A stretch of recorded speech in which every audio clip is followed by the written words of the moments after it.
Pendidikan pelbagai budaya merupakan satu elemen penting dalam pengajaran pendidikan moral di Malaysia. Bank 2002 menjelaskan bahawa pendidikan pelbagai budaya adalah satu idea, satu tindakan, membentuk pendidikan dan satu proses. Bagi Samsudin Suhaili, Rosita Ibrahim dan Norliza Jamaluddin, 2011 memberitahu pendidikan pelbagai budaya adalah satu proses dalam pendidikan yang berasaskan prinsip kebebasan, keadilan, kesaksamaan dan nilai-nilai manusia. Pendidikan pelbagai budaya mempunyai kepentingannya tersendiri. Di sini saya senaraikan 4 kepentingan utama.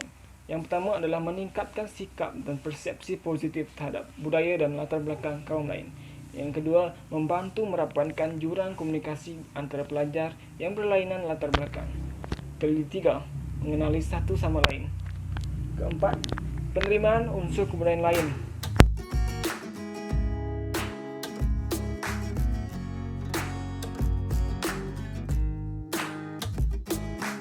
Seterusnya adalah halangan guru dalam memperhatikan pendidikan pelbagai budaya dalam kalangan pelajar sekolah.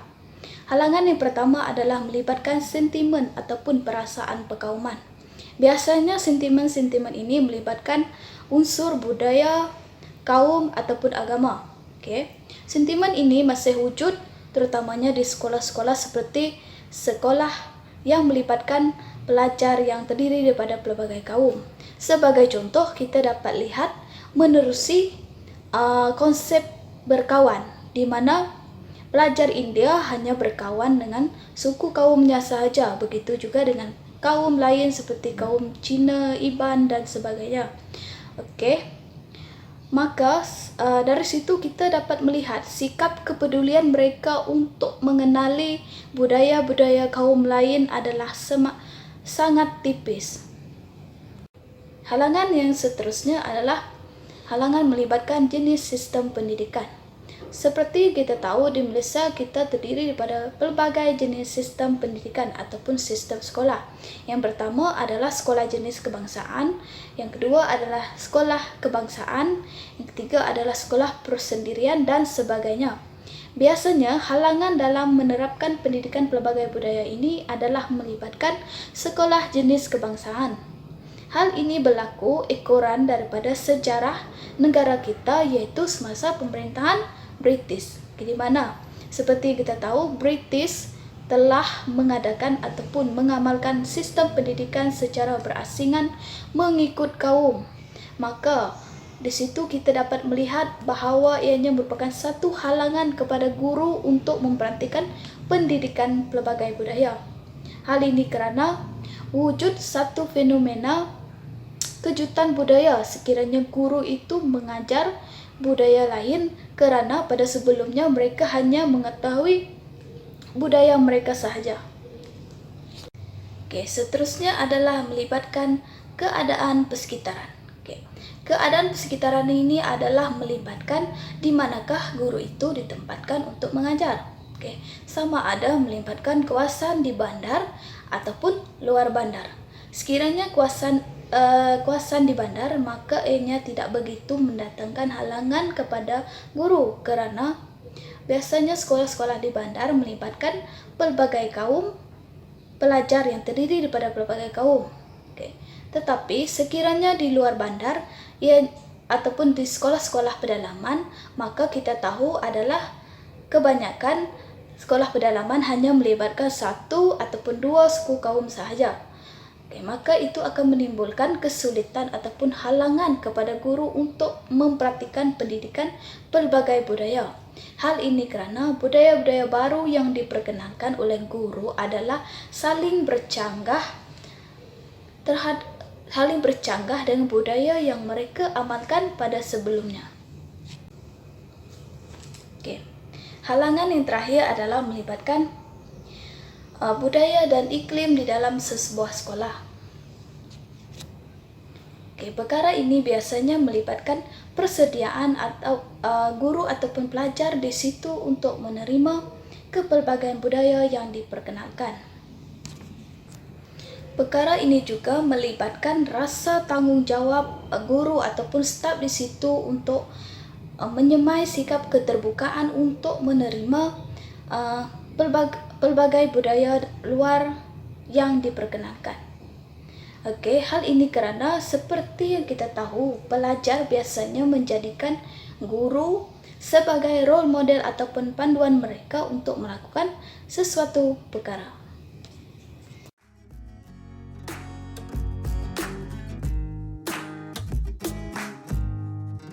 Salam sejahtera, saya akan menerangkan tentang masalah murid yang lemah dalam bahasa Melayu. Seperti mana kita tahu, bahasa Melayu merupakan bahasa pengantar di sekolah sama ada di peringkat sekolah rendah, peringkat sekolah menengah maupun peringkat pengajian tinggi. Akan tetapi masih ada lagi murid yang tidak dapat menguasai bahasa Melayu dengan sepenuhnya, terutamanya murid yang tidak menggunakan bahasa Melayu ketika berkomunikasi di rumah mereka. Antara masalahnya ialah murid-murid ini gagal menguasai sebutan bahasa Melayu. Contohnya, murid Cina tidak dapat menyebut huruf D, L, R dan T. Dan mereka juga tidak dapat membiasakan bunyi vokal. Selain itu, murid ini mempunyai masalah penulisan dalam bahasa Melayu. Contohnya, masalah dalam mengeja, menyusun ayat dan mereka masih tidak boleh memilih imbuhan yang sesuai untuk penulisan mereka. Ada sesetengah murid yang menggunakan bahasa ibunda mereka terlebih dahulu ketika membina ayat dan mereka menterjemahkan ayat itu dalam bahasa Melayu. Seterusnya, sikap murid itu sendiri menyebabkan mereka lemah dalam bahasa Melayu. Contohnya, ada sesetengah murid yang beranggapan bahawa mereka tidak perlu mempelajari bahasa Melayu kerana ia bukan bahasa ibunda mereka. Akhir sekali, faktor persekitaran juga merupakan salah satu faktor yang menyebabkan mereka lemah dalam bahasa Melayu.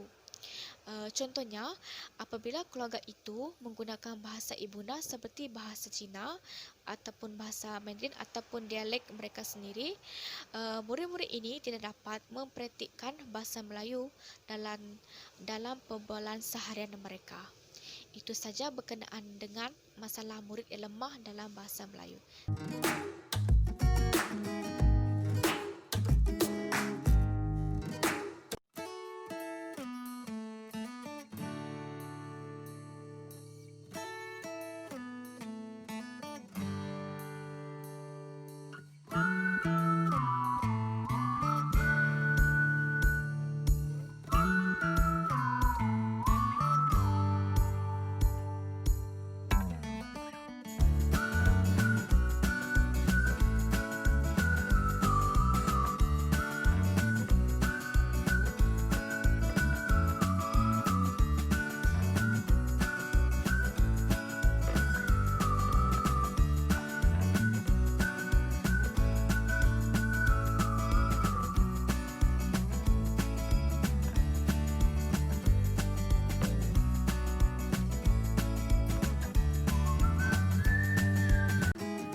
Jadi sebagai kesimpulan, pelajar Cina ni sering menggunakan bahasa ibunda mereka dalam konteks kehidupan seharian menyebabkan masalah penguasaan bahasa Melayu tak dapat dielakkan kerana mereka sering bertutur menggunakan bahasa ibunda dan kurang menggunakan bahasa Melayu untuk berkomunikasi.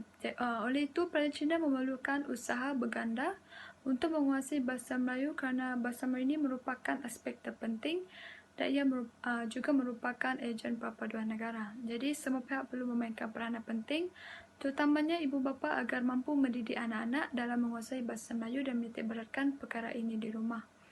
Berkata pepatah, hendak melentur buluh biarlah dari rebungnya. Dan pembelajaran bersama sebegini merupakan langkah penting untuk memupuk integrasi bangsa dan membina budaya bersama.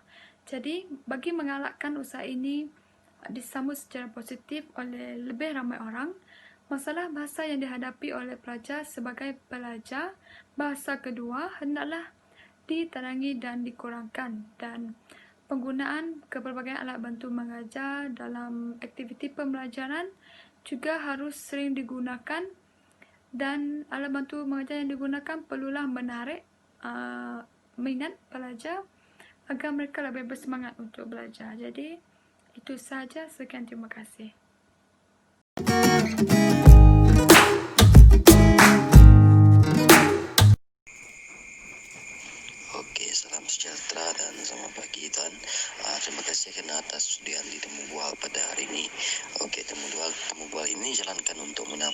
apakah halangan yang dihadapi oleh guru pendidikan moral dalam memperhatikan pendidikan pelbagai budaya?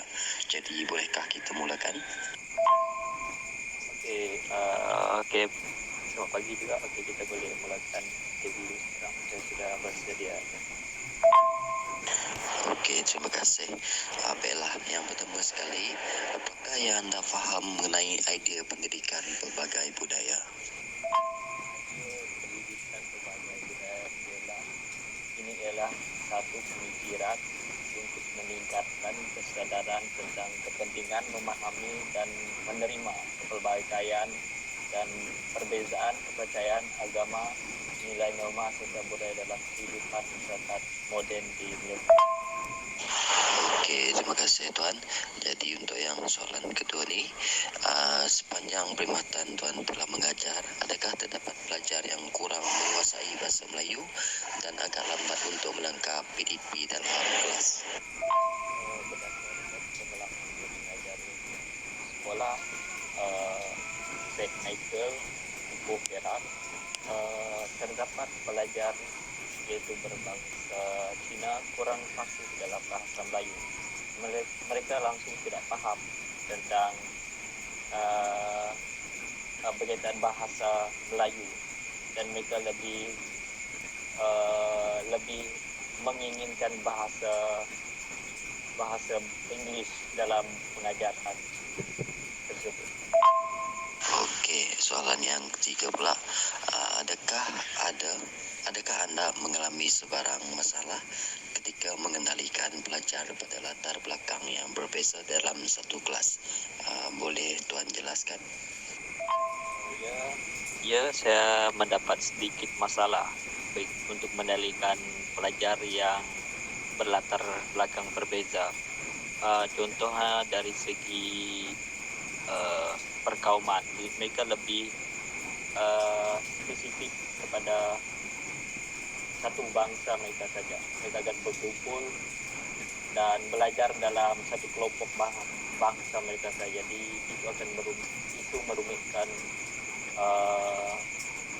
merumitkan saya untuk mengajar mereka dalam pengajaran. Untuk isi kandungan pembelajaran saya tidak mempunyai masalah.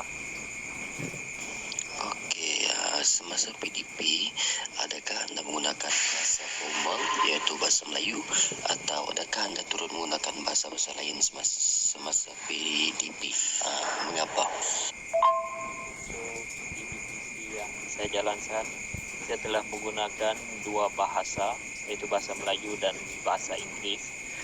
Dan penggunaan dua bahasa ini adalah bagi memberi pemahaman yang lebih teliti.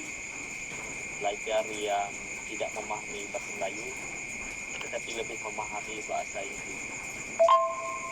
Okey, adakah anda membenarkan pelajar anda berkomunikasi dengan bahasa lain di dalam kelas? Saya hanya membenarkan pelajar saya menggunakan bahasa Melayu dan bahasa Inggeris sahaja, dan saya tidak membenarkan mereka menggunakan bahasa ibunda mereka di dalam kelas. Okey, adakah pelajar daripada latar belakang etnik, budaya, agama dan ekonomi yang berbeza memerlukan layanan yang berbeza daripada anda? Mengapa? Sepanjang saya mengajar di sekolah St. Michael di Perak, saya memberikan layanan yang sama kepada pelajar yang mempunyai latar belakang berbeza, ekonomi yang berbeza, etnik yang berbeza. Dan sebagai guru adalah Cikgu, pendidikan pelbagai budaya tu kita boleh lihat daripada latar belakang murid. Terutamanya ada yang Melayu, ada Cina, ada India. So dia orang tu datang daripada pelbagai latar budaya yang berbeza. Tempat tinggal berbeza, adat mereka pun berbeza, agama pun kadang-kadang berbeza. Itu yang cikgu fahamlah berdasarkan apa yang cikgu alami selama ni.